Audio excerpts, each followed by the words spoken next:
ప్రభునందు ప్రియమైనటువంటి దేవుని సంఘమా, మరొక పర్యాయము మీ ఎల్లరకును శుభములు వందనములు తెలియపరుస్తూ ఉన్నాను.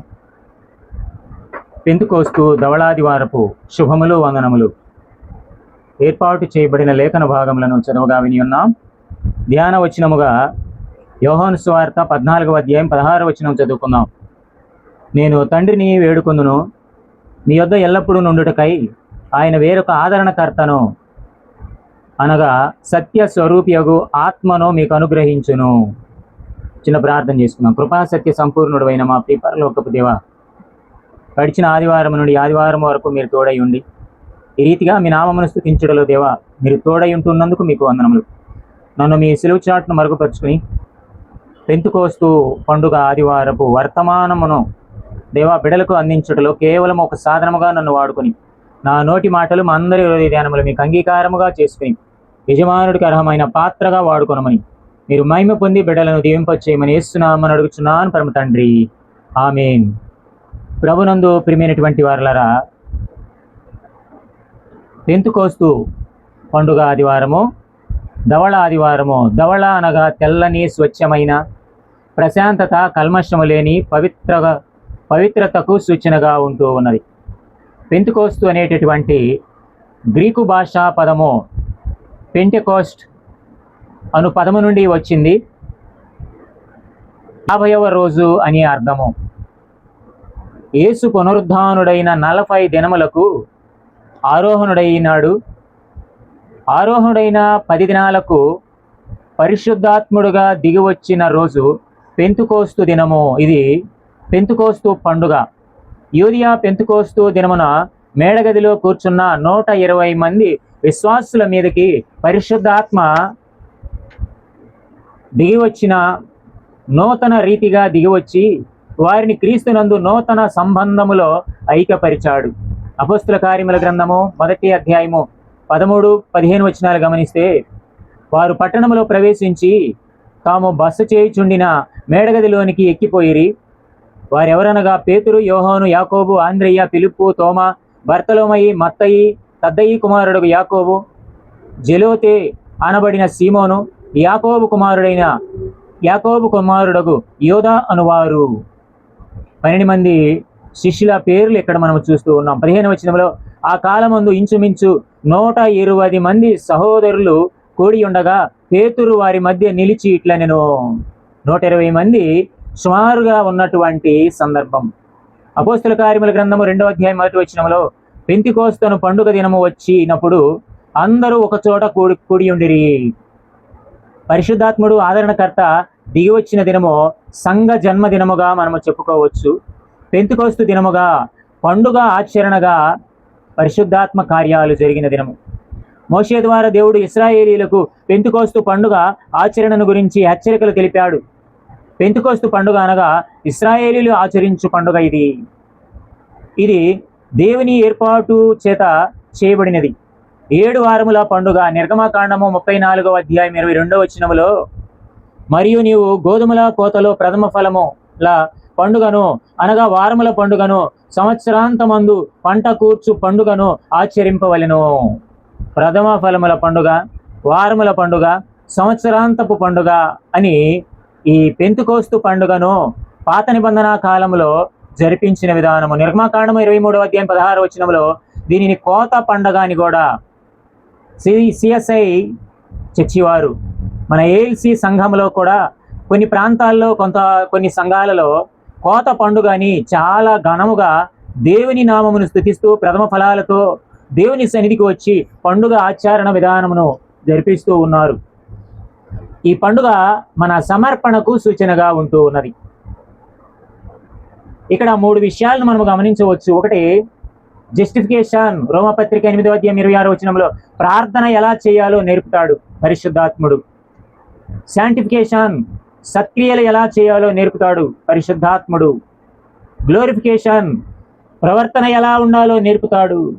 ప్రియదేవుని బిడలారా, మన నేటి అంశము పరిశుద్ధాత్ముని బోధ. నేటి లేఖన భాగములలోనికి వెళ్ళి చూద్దాం రండి.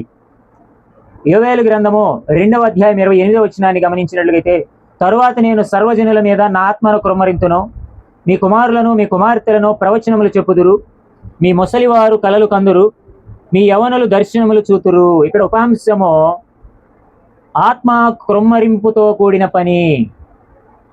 నేటి అంశము పరిశుద్ధాత్మని బోధ. ఉపాంశము ఆత్మ క్రొమ్మరింపుతో కూడిన పని. ప్రవక్త అయిన యోవేలు భవిష్యత్తు ఇశ్రాయేలీయుల యొక్క ఆత్మీయ అనుభవమును దర్శన రీతిగా వీక్షిస్తూ ఉన్నాడు. ఇశ్రాయేలు భవిష్యత్తు ఆత్మీయ పునరుజ్జీవనమును మరియు చుట్టూ ఉన్న శత్రువుల చేతిలో నుండి విడుదలను దర్శిస్తూ ఉన్నాడు.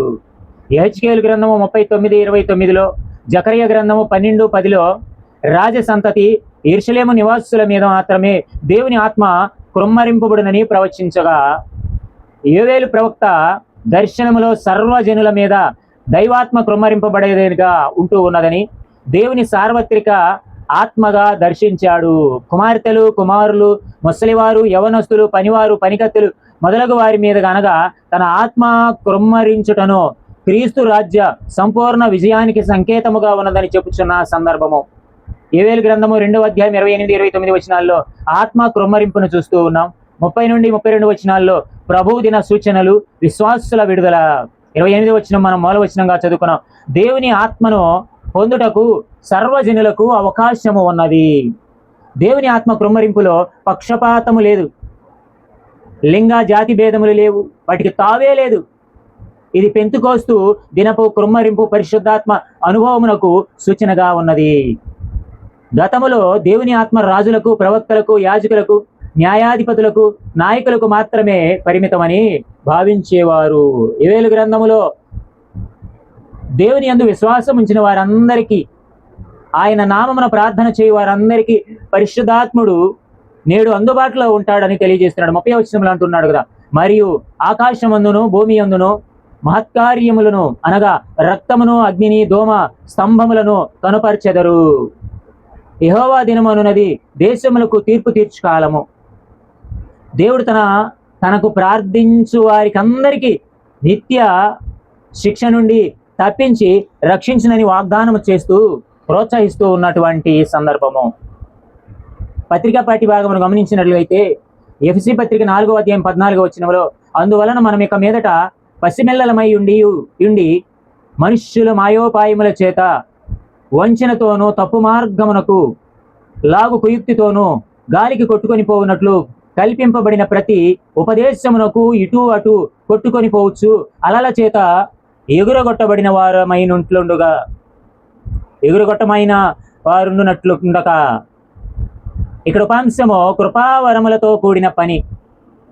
సందర్భం ఎఫెసీ విశ్వాసులకు తన లేఖలో క్రీస్తునందు సంఘమునకు దేవుడు అనుగ్రహించు అత్యధిక దీవెనలను, ఆధిక్యతలను గురించి వివరిస్తున్న సందర్భము. క్రీస్తు సంఘానికి క్షేమాభివృద్ధి నొందుటకు పరిచర్యార్థమై అపోస్తులను, ప్రవక్తలను, సువార్తికులను, కాపరులను, ఉపదేశకులను సంఘానికి అనుగ్రహించాడు. అలాగే సంఘానికి క్రీస్తు శిరస్సైన ఉన్నాడు. విశ్వాసుల అవయవాలుగా ప్రేమ, సత్యము, క్రీస్తు జ్ఞానమునందు, విశ్వాసమందు ఐక్యపరచబడాలని చెప్పుచున్న సందర్భము. ఎఫెసీ పత్రిక 4:7 నుండి 10 వచనాల్లో కృపావరములు ఐక్యతకు సాధనాలు అంటూ ఉన్నాడు. 11 నుండి 16 వచనాల్లో కృపావరాలు ఉద్దేశ్యములు, సంఘములో వివిధ బాధ్యతలు. క్రైస్తవ సంఘ విశ్వాసులు వివిధ వరములను, తలాంతులను కలిగి ఉంటారు. అందరూ ఒకే విధమైన వరాలు కలిగి ఉండకపోవచ్చు, కానీ అందరూ కలిసి సంఘైక్యత కొరకు వాటిని ఉపయోగించాలి. క్రీస్తు ఈ లోకములో ఒకే ప్రాంతమునకు పరిమితమైన వాడు. ఆరోహణము తరువాత ఆయన అంతటా ఆత్మరూపిగా వ్యాపించి ఉన్నాడు. 12 నుండి 16 వచనాల్లో గమనిస్తే ఆది క్రైస్తవ సంఘ పరిపాలనా విధానములో పౌలు తెలుపుచున్నటువంటి విషయాలు. ఆది క్రైస్తవ సంఘములో 3 ప్రధానమైన బాధ్యతలు ఉండేవి. ఒకటి అపోస్తులు, ఏర్పరచబడిన వారు. ఏర్పరచబడిన 12 మంది కాక అపోస్తులుగా పిలువబడిన వారని అపోస్తుల కార్యముల గ్రంథము 12:4-14లో చూడగలుగుతాం.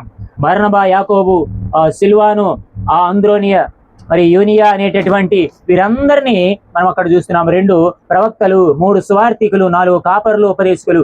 వీరందరూ సంఘ క్షేమాభివృద్ధి కొరకు వారి వారి బాధ్యతలను నిర్వర్తించి పని చేయాలి. సంఘ విశ్వాసులు సిద్ధపాటు కలిగి ఉండాలి. పరిచర్య ధనము సంపూర్ణముగా జరిగించాలి. క్రైస్తవ విశ్వాసులు తాము పొందిన క్షేమాభివృద్ధి కొరకు, సంఘ క్షేమము కొరకు, అభివృద్ధికి కలిసి పని చేయాలి.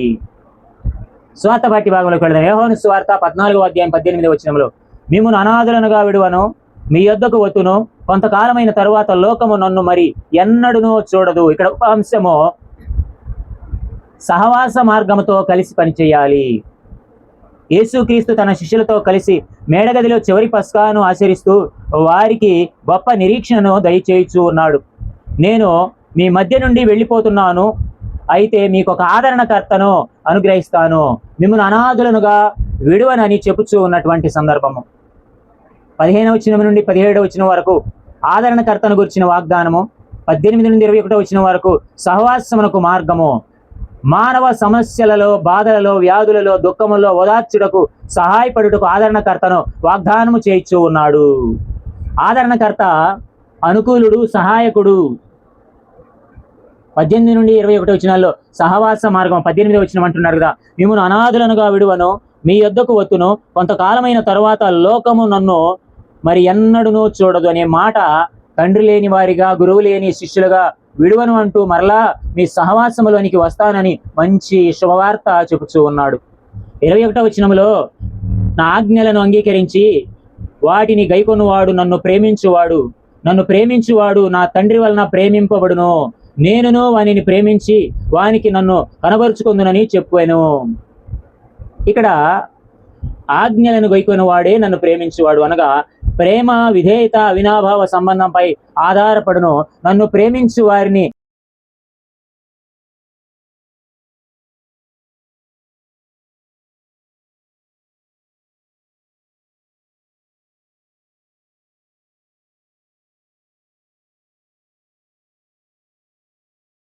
వారిని తండ్రి ప్రేమిస్తాడు, నేనును ప్రేమిస్తామని చెప్పుచున్న సందర్భం. వారికి నన్ను కనబరుచుకుందునని వాగ్దానము చేయిచూ ఉన్నాడు. కాబట్టి పరిశుద్ధాత్మని బోధ ఆత్మ కృమ్మరింపులతో కూడినది, సహవాస మార్గముతో కూడినది, కృపావరములతో కూడినది. లోక పాపము చేత బాధపడు వారికి పాపము నుండి పరిశుద్ధాత్ముడు విడిపించుట కొరకు ఆదరణకర్తగా రానయ్యున్నాడు. ఆ పరిశుద్ధాత్ముని యొక్క కార్యము మేడగది సహవాసములో జరిగినప్పుడు పరిశుద్ధాత్మ క్రొమ్మరింపుగా అనేకమైన ఆశ్చర్య కార్యాలు జరిగించాడు. అలాంటి కార్యాలు మన సంఘాలలో మన పట్ల జరిపించి దేవుడే బలపరచునుగాక. ఆమేన్. సమస్త జ్ఞానముకు మించిన దేవుని సమాధానము మన ప్రభు అయిన యేసుక్రీస్తు ద్వారా మీ హృదయములకు, తలంపులకు కావలి ఉండునుగాక. ఆమేన్. ప్రభునందు ప్రియమైనటువంటి వారలారా, మీ అందరికీ శుభాలు, వందనాలు తెలియజేస్తున్నాను.